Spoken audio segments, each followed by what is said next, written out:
Қайырлы таң біздің сүйікті көрермен.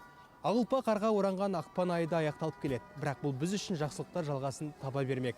Бүгін дүние келген туған күн иелерін шын жүректен құттықтаймыз. Армандарыңыз ақиқатқа айналсын. Осынау шуақты күнді Қазақстан Республикасының еңбек сіңірген қайраткері Құрманбек Әлімғазы ағамызбен қарсы аламыз. Қуанышқа бірге ортақтасайық. Құрманбек Әлімғазы 1968 жылы Қытай Халық Республикасының Тарбағатай ауданы Еміл ауылында туған. 1994 жылы Темірбек Жүргенов атындағы өнер академиясын бітірген. Халықаралық ән байқауларының лауреаты, президент стипендиясының иегері.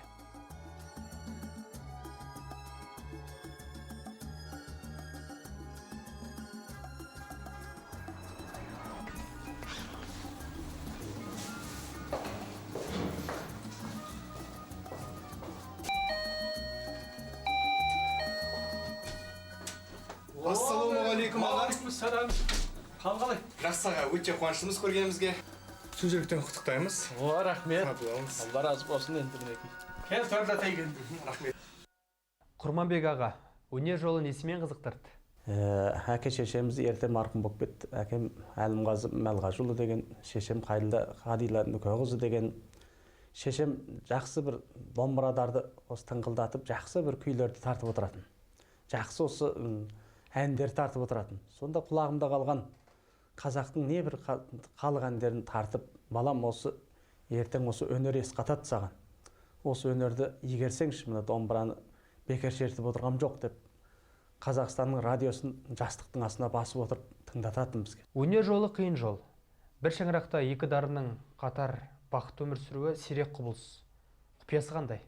Радиодан естіп, ойбай осы қызбен кездесетін күн болар ма екен, танысатын күн болар ма екен деп жүріп, армандап жүрген кезімізде осы қыз екеуміз өнер арқылы табыстық, өнер арқылы таныстық. Содан Құдайға шүкір ары қарай махаббатымыз жарасып, бір-бірімізге деген сүйіспеншілігіміз артылып, біз бір-бірімізге деген махаббатымыз оянып, сондай бір жақсы кездер болды. Сол Құдайға шүкір қазір міне бір-бірімізді берекеге шақырып отырамыз. Себебі екеуміз ғана емеспіз ғой. Дүниеге ата-ана болып ұрпақ әкелдік. Ол жастай азамат ұлым бар.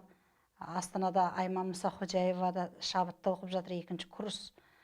Қылқобыз мамандығы халықаралық шабыттың бас жүлдесін жеңіп алды. Сіздерді әнші ретінде жақсы білеміз. Дегенмен сахна сыртына қалдырған бізге белгісіз қандай қырларыңыз бар? Әдетте бір қатты шаршаған кезде машинаға отырып, кәдімгідей қол машинем бар. Сонымен киім тігем. Киімді өзім кесіп, кейбір киімді бұзам, кейбір киімді дұрыстап тігем. Сосын өзімнің осындай кішкене қызығатын жақтарым бар, өз қолымнан шыққан бас киім. Мысалы енді мынандай нелері қазір дайын ғой. Базардан алып кеп, мынаны өзім орнаттым, бірақ мыналардың бәрі өз қолымнан шыққан зат. Ойында арыстан, өзіңмен таныстан, жайнаған гүлдей құрбым сен, жағада тұрдың сен. Жаз еді күлкіңде, қайдасың бұл күнде, сенің де барманың, сыр бойын шарладың. Әр шаңырақта әсем ән үзілмесін. Бір-бірімізді қуантуға сығайық. Біздің таң осындай.